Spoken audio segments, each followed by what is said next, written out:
வணக்கம் நேயர்களே, அடையாளின் ஆய்வக நிகழ்ச்சிக்கு உங்களை அன்புடன் வரவேற்கிறோம். ஒவ்வொரு நாளும் நம்மை சுற்றி அநேக அடையாளங்கள் நடந்து கொண்டே தான் இருக்கு. ஏன்னா கர்த்தராகிய இயேசு கிறிஸ்து அது சீக்கிரம் வரப்போறாரு. நம்மை சுற்றிலும் நாளுக்கு நாள் நடந்து கொண்டிருக்கும் பெரிய அடையாளங்கள் சிலவற்றை நாம் பார்த்து கொண்டுதான் வருகிறோம். இன்றைக்கு கூட உலகம் முழுவதும் நடந்து கொண்டிருக்கும் சில அழிவுகரமான நிகழ்ச்சிகளை குறித்து தான் பார்க்க போகிறோம். பலத்த மழை மற்றும் பொங்கி வரும் வெள்ளம் தென் சீனாவில் நூற்றுக்கணக்கானவர்களை உயிரை பறித்தது மற்றும் லட்சக்கணக்கான மக்களை பாதித்தது. மேலும் இந்தோனேஷியாவின் கொராண்டாலோ மாகாணத்தில் 1470 வீடுகளையும் 3 பாலங்களையும் அழித்தது. இந்தியாவின் அசாமில் பலத்த வெள்ளப்பெருக்கு ஏற்பட்டதில் 16 பேர் உயிரிழந்தனர் மற்றும் 2,53,000க்கும் அதிகமானோர் பாதிக்கப்பட்டனர். ஜூன் மாதத்தில் ருமேனியாவுக்கு 2வது குளிர்காலம் கிடைத்த போது கோடையின் தொடக்கத்தில் அமெரிக்காவில் உள்ள மோண்டானாவுக்கு 1 அடிக்கு மேல் பனி கிடைத்தது. அதாவது தரையிலிருந்து 1 அடிக்கு மேல் இந்த பனியானது பொழிந்து இருந்தது. அது மட்டும் இல்லாம தென்கிழக்கு வயோமிங்கிற்கு 6 அங்குல பனிகள் பொழிந்திருந்தது. இந்த மாதத்தில் சைபீரியா கடுமையான வானிலை, சூறாவளி முதல் வெள்ளம் வரை தீவிர வெப்பநிலை மாற்றங்களால் பாதிக்கப்பட்டது. ஜூன் 1ஆம் தேதி கடுமையான ஆலங்கட்டி மழை வடக்கு போர்ச்சுகலில் ஏற்பட்டு இந்த ஆண்டு பழங்களின் அறுவடையை அளித்தது.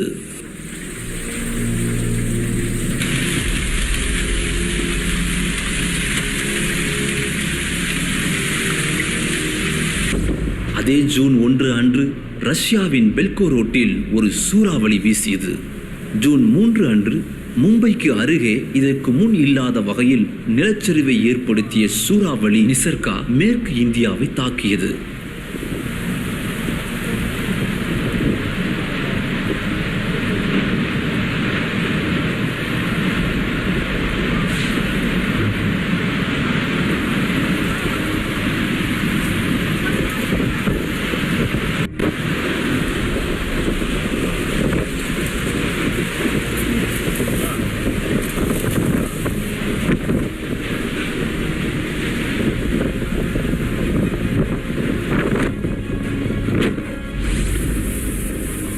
ஜூன் 3 அன்று இத்தாலியின் லோம்பார்டில் கடுமையான ஆலங்கட்டி மழை பெய்தது.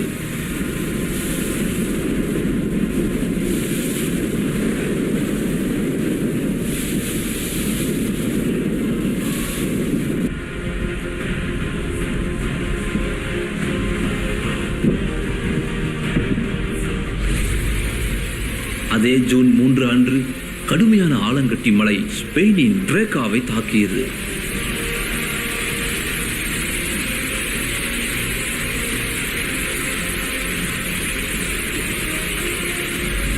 ஜூன் 3 அன்று வெப்பமண்டல புயல் கிறிஸ்டோபல் மெக்சிகோவில் நிலச்சரிவை ஏற்படுத்தியது.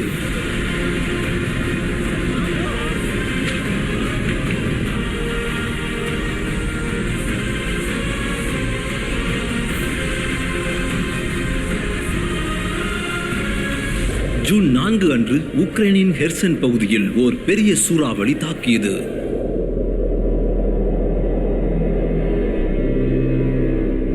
ஜூன் 4 அன்று ஏமனில் வெள்ளம் ஏற்பட்டு 16 பேர் இறந்தனர்.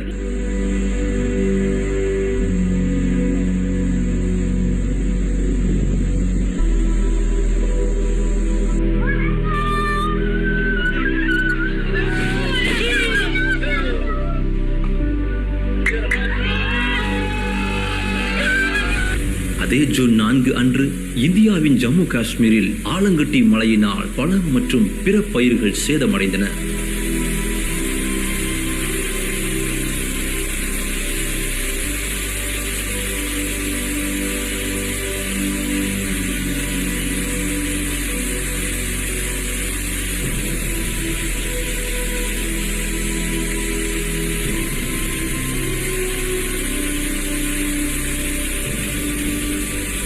ஜூன் 4 அன்று ஜூன் பனி ரோமானியாவை தாக்கியது.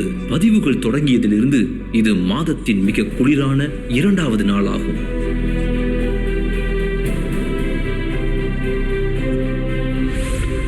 ஜூன் 4 அன்று கடுமையான வெள்ளப்பெருக்கு ரஷ்யாவின் போச்லாண்ட்னியை தாக்கியது.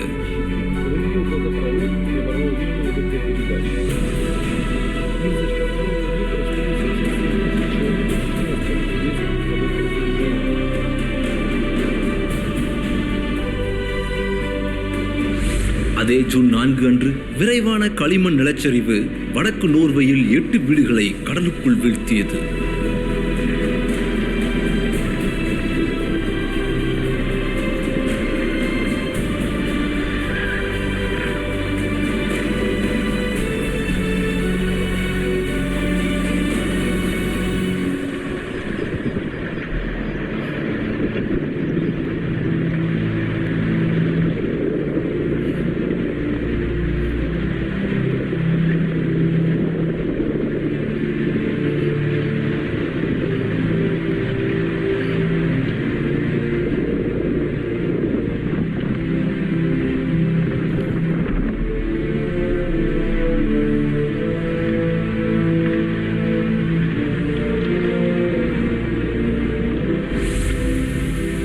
ஜூன் 5 அன்று மெக்சிகோவின் யுகாத்தானில் சாதனை படைக்கும் மழை தொடர்ந்தது.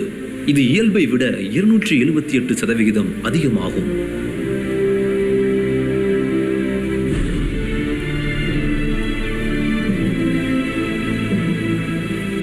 ஜூன் 5 அன்று அமெரிக்காவின் வாஷிங்டன் நினைவு சின்னத்தை மின்னல் தாக்கியது.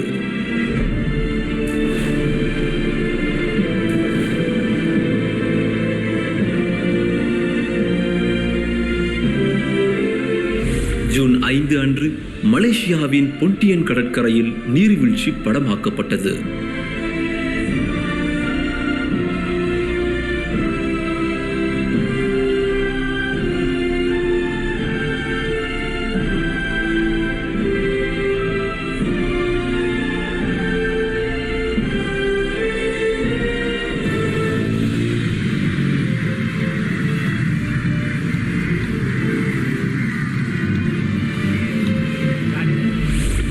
ஜூன் 6 அன்று லித்துவேனியாவின் லூகாயில் ஒரு சூறாவளி படமாக்கப்பட்டது.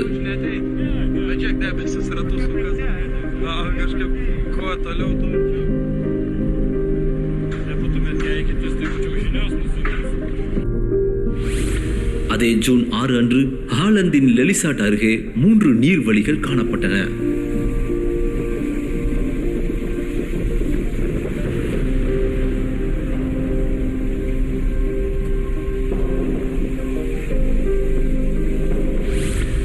ஜூன் 6 அன்று மெக்சிகோவின் சியூடாட் மடிரோவில் ஒரு சூறாவளி படமாக்கப்பட்டது.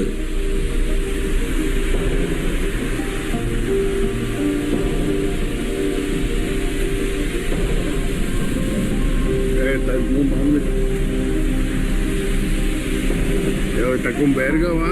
Mira, va el tornado, será tornado, compadre, no.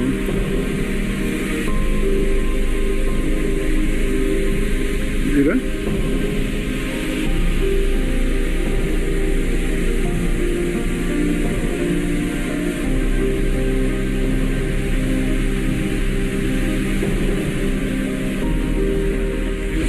June 7 அன்று கடுமையான ஆலங்கட்டி மழை இத்தாலியாவில் மோன்ஹலீரியை அரைத்தது.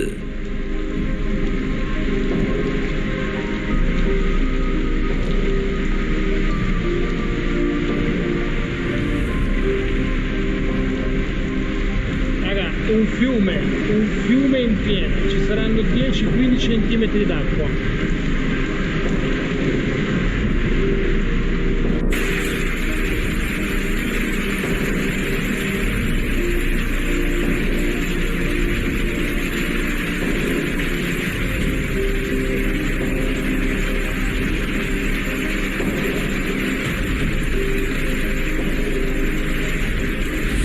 ஜூன் 7 அன்று கடுமையான ஆலங்கட்டி மழை மொராக்கோவின் ஃபெஸ் மெக்னஸ் பிராந்தியத்தில் கார்கள், விவசாய பொருட்கள் மற்றும் பறவைகளை கொன்றுவிட்டது.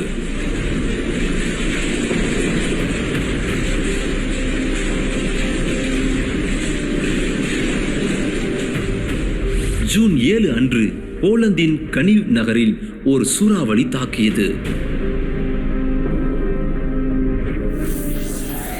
நம்மை சுற்றி பல அழிவுகரமான விஷயங்கள் நடப்பதை நாம் பார்த்தோம். ஆனால் இன்னும் நிறைய இருக்கு. எங்கும் செல்ல வேண்டாம். ஒரு சிறிய இடைவெளிக்கு பிறகு நாம் மீண்டும் சந்திப்போம்.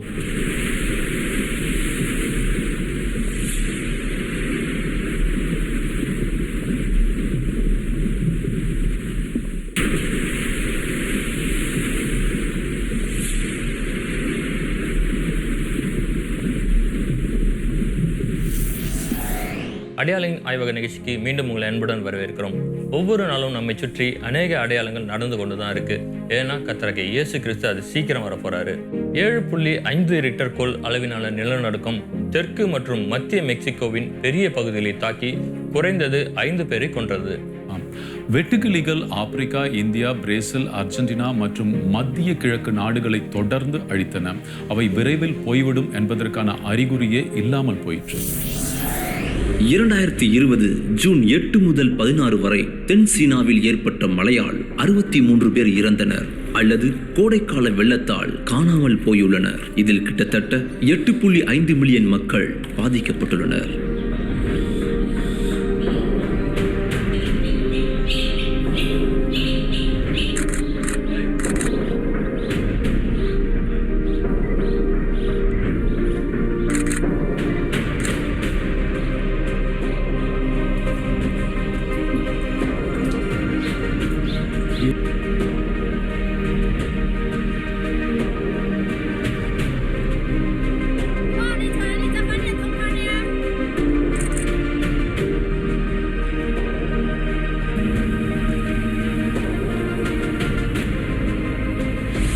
ஜூன் 8 அன்று அமெரிக்காவின் இடாஹோவில் உள்ள மொன்டானாவில் 1 அடிக்கு மேல் பனி விழுந்தது.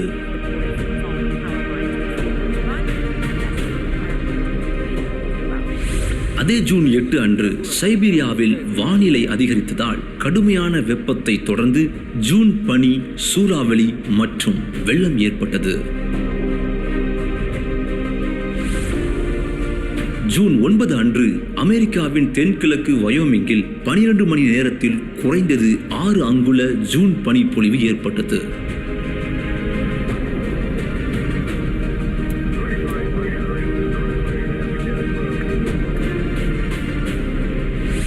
ஜூன் 9 அன்று கடுமையான ஆலங்கட்டி மழைக்கு பிறகு மெக்சிகோ நகரத்தை வெள்ளம் தாக்கியது.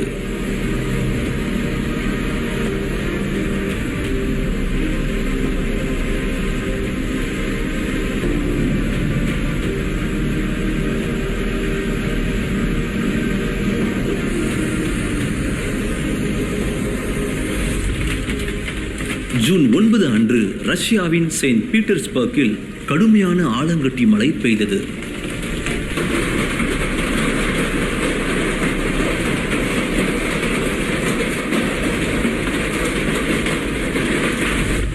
ஜூன் 10 அன்று கடுமையான வெள்ளம், ஆலங்கட்டி மழை மெக்சிகோவின் மொரேலியாவை தாக்கியது.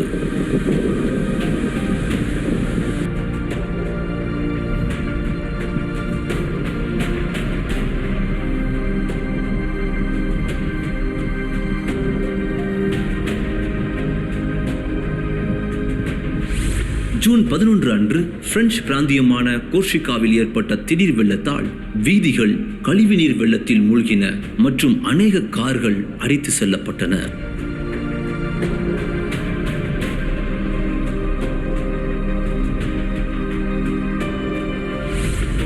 ஜூன் 11 அன்று இங்கிலாந்தின் கொவென்ட்ரியில் ஒரு அரிய புனல் மேகம் படமாக்கப்பட்டது.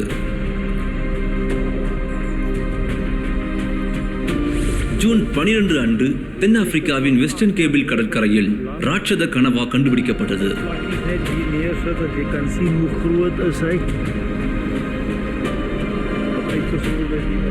ஜூன் 12 அன்று இந்தோனேசியாவின் கொராண்டலோ மாகாணத்தில் ஏற்பட்ட வெள்ளப்பெருக்கால் 1470க்கும் மேற்பட்ட வீடுகள் மற்றும் 3 பாலங்கள் அழிக்கப்பட்டன.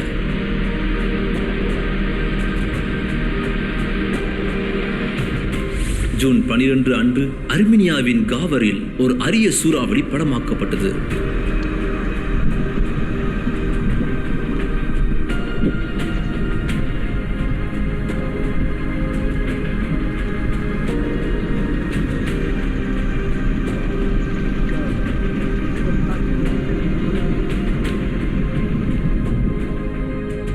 ஜூன் 12 அன்று கோடைக்கால வெள்ளம் பிரான்சின் ஆண்டூஸை தாக்கியது. அதே ஜூன் 12 அன்று கோடைக்கால வெள்ளம் ஒருவரை கொன்றது மற்றும் துருக்கியின் அங்காராவில் பெரும் சேதத்தை ஏற்படுத்தியது. Sağanak hafiflediğinde ise birçok araç başvuru yapıldı.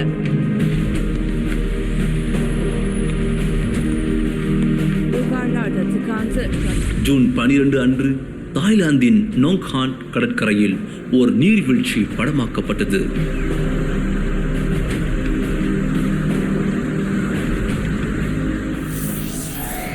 கர்த்தராகிய இயேசு கிறிஸ்து மரித்து அடக்கம் செய்யப்பட்டு உயிர் தெழுவதற்கு முன்பாக ஒலிவ மலையில் அமர்ந்திருந்தார். அவருடைய சீஷர்கள் தனியாக அவரிடம் வந்து, இவைகள் எப்பொழுது சம்பவிக்கும், உம்முடைய வருகைக்கும் உலகத்தின் முடிவுக்கும் அடையாளம் என்ன என்று அவருக்கு சொல்ல வேண்டும் என்று கேட்டார்கள்.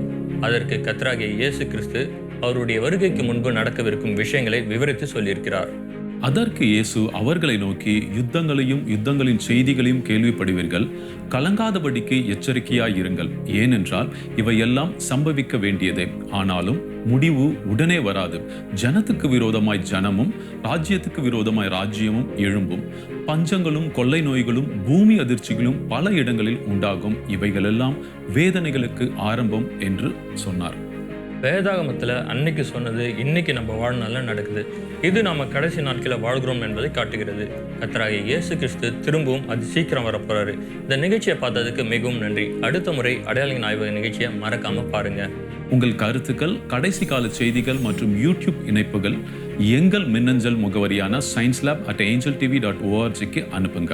மேலும் நாம கடைசி நாளில் தான் வாழ்கிறோம் என்பதை மற்றவங்களும் அறிந்து கொள்ள உங்கள் நண்பர்கள் மற்றும் உறவினர்கள் அடையாளங்களின் ஆய்வக நிகழ்ச்சியை தொடர்ந்து பார்க்க சொல்லுங்க.